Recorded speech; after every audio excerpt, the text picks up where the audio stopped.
विवाह करने के फायदे क्या हैं?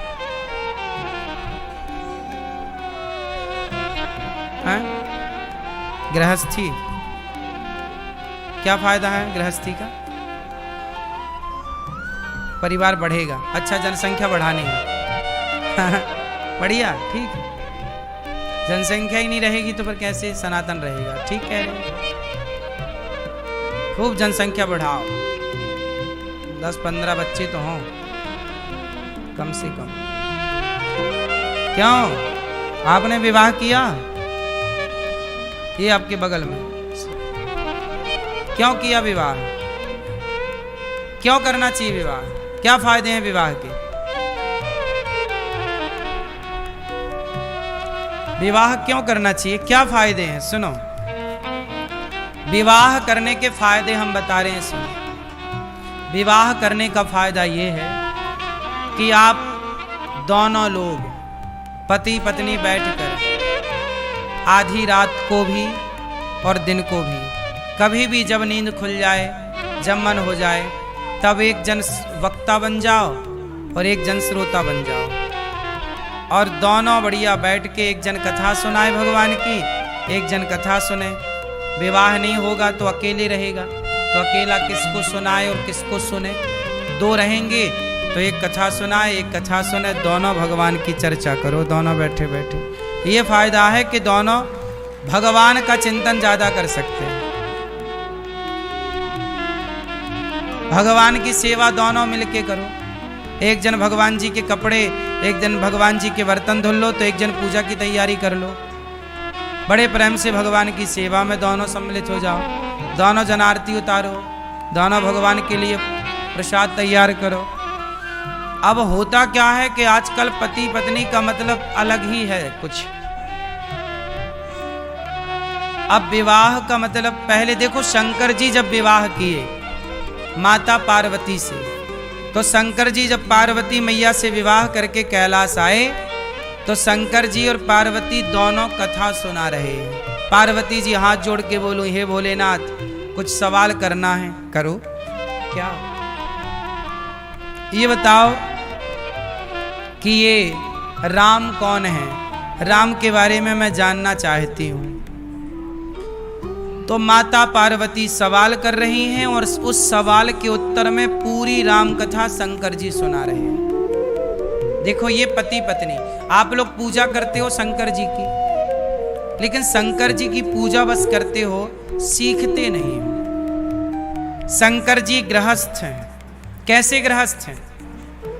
पार्वती और शंकर जी दोनों कथा सुनते और सुनाते हैं, दोनों भगवान के चिंतन में डूबे रहते हैं। जबकि शंकर जी के परिवार में जितनी टेंशन है ना, आपके परिवार में इतनी टेंशन नहीं हो सकती। आप लोग कहते हैं महाराज जी बड़ी टेंशन है, हम बड़े परेशान हैं। शंकर जी से ज्यादा कोई परेशान नहीं हो सकता। देखो ना, शंकर जी के वाहन का नाम है नंदी है, और शंकर जी की पत्नी माता पार्वती के वाहन का नाम है शेर। अब शेर और बैल ये दोस्त हैं कि दुश्मन हैं? बोलो, दुश्मन हैं? नंदी, बैल और शेर जंगल में साथ कहां रहते हैं, लेकिन शंकर जी के घर में दोनों एक साथ रहते हैं और दुश्मन हैं। अब सोचो कि दो दुश्मन एक साथ रहें। और सुनो, शंकर जी के गले में है सांप, और शंकर जी के बेटे गणेश जी का वाहन है चूहा। अब ये दोनों दोस्त हैं कि दुश्मन हैं? बोलो। लेकिन ये दोनों दुश्मन शंकर जी के घर में एक साथ रहते हैं। और सुनो, बड़े बेटे का वाहन है मोर, कार्तिकेय जी का, और शंकर जी के गले में पड़ा है सांप। सांप और मोर की दोस्ती है कि दुश्मनी है? मोर सांप को खा जाता है। मोर क्या खाता है? खा जाता है। दोस्ती है कि दुश्मनी है? दुश्मनी है। सारे एक दूसरे के कट्टर दुश्मन हैं, लेकिन वो दोनों दुश्मन शंकर जी के घर में एक साथ प्रेम से रह रहे हैं। किसके प्रभाव से? शंकर जी के गले में है जहर। बोलो हाँ। शरीर में है भभूति, भस्म। पहाड़ पर बैठे हैं, ना घर है ना कोई छाया है। शंकर जी समाज को मैसेज देना चाहते हैं कि देखो, मेरे घर में जितने लोग हैं सब एक दूसरे के दुश्मन हैं, लेकिन वो सारे दुश्मन शंकर जी के भजन के प्रभाव से, कथा के प्रभाव से। शंकर जी कहते हैं कि भगवान के नाम में इतनी ताकत है कि भगवान की भक्ति करने वाला कोई हो तो वो दुश्मनों को भी दोस्त बना सकता है। ये भजन का प्रभाव। शेर और बैल दोस्त हो गए, शिव जी के घर जाते हैं। ये किसका प्रभाव है? भजन का प्रभाव। इसलिए मैया खूब भजन करो भगवान का, खूब भगवान का नाम जपो, फिर प्रतिकूल लोग भी अनुकूल हो जाएंगे। व्यक्ति का प्रभाव नहीं होता, भजन का प्रभाव। हमने कितने संतों के बारे में सुना है कि वो जंगल में भजन करते, तो जंगल में भजन करते तो शेर आकर के उन्हें प्रणाम करके जाता। संतों को कोई आश्चर्य नहीं है। भजन करने का प्रभाव यही होता है कि वहां रहने वाले जीव जंतु, हिंसक प्राणी भी वहां अपनी हिंसा का स्वभाव छोड़ देते हैं भजन के प्रभाव से। अपने घर का वातावरण सुधारा जा सकता है। किसके प्रभाव से?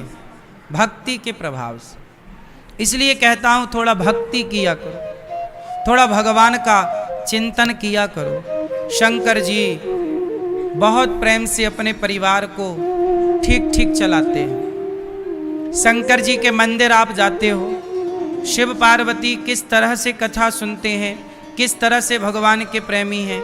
आप लोग भगवान से प्रेम का नहीं सोचते। पति पत्नी हो, लड़ाई झगड़ा में गुजरता है आपका जीवन। मैया, ओ लाल मैया, ओ केसरिया मैया, ओ बहरी मैया। लो, नहीं सुन रही मैया। कथा सुनने आई है पर सुनाई ही नहीं पड़ रहा है। ऐसे ही होता है, लोग कथा सुनने भी तब जानते हैं तब जब कान फ्यूज हो जाए।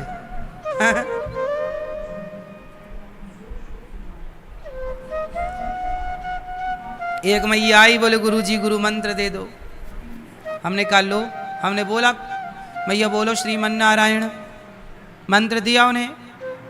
फिर बाद में बोला हमने मैया बोलो श्रीमन नारायण। गुरुजी थोड़ा जोर से कहो। हमने श्रीमन नारायण बोलो। गुरुजी और जोर से। हमने पूरी ताकत से बोला। बोले बोलो महाराज। हमने कहा मैया बोल ही तो रहे हैं। बोले हमें नहीं सुनाई पड़ रहा। हमने कहा सुनाई कुछ नहीं पड़ता। बोले 5 साल से हमें नहीं सुनाई पड़ता। हाँ, 5 साल की बहरी मैया गुरु मंत्र लेने आई थी। अब दो गुरु मंत्र कैसे दोगे?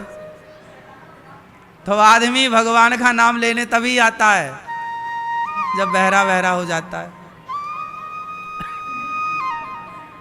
इसीलिए हम कहते हैं भजन करो मस्त जवानी में, बुढ़ापा किसने देखा है।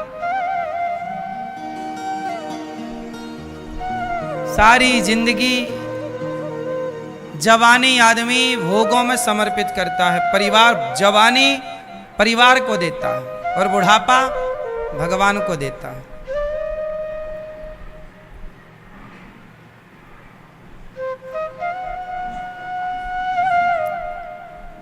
ये लाल मैया बुराई मान गई क्या?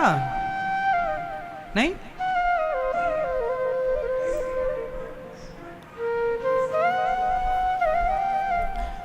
शंकर जी भस्म रमाते हैं। क्या आप बता सकते हैं कि शंकर जी शरीर पर भस्म क्यों रमाते हैं? आप बताओ। क्यों भैया शंकर जी भस्म क्यों लगाते हैं? भभूति क्यों क्यों लगाते हैं? आप बताओ।